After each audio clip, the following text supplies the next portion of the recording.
Apsveic Andžeru, sudraba medāli. Izstāsts gājis ļoti smagi bija. Izskatās, ka viņš būs zaudējis visu, ko viņš iespējams.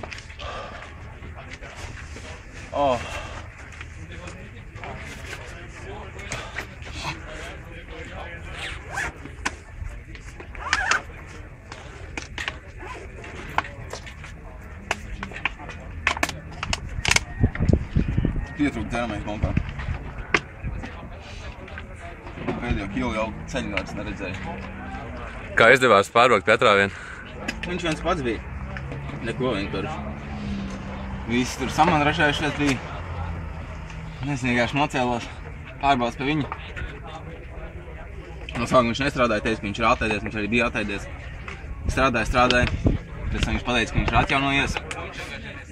Tad viņš sāk strādāt. Mēs divi tā strādājām kādu laiku. Normāls, un tad mēs abi bijām attēdušies. Viņš bišķi vairāk, viņš teica, es vai nu es vispār nestrādāju, vai tu man atdod uzvaru, mēs strādājam. Es no tam teicu, pokē, es strādāšu.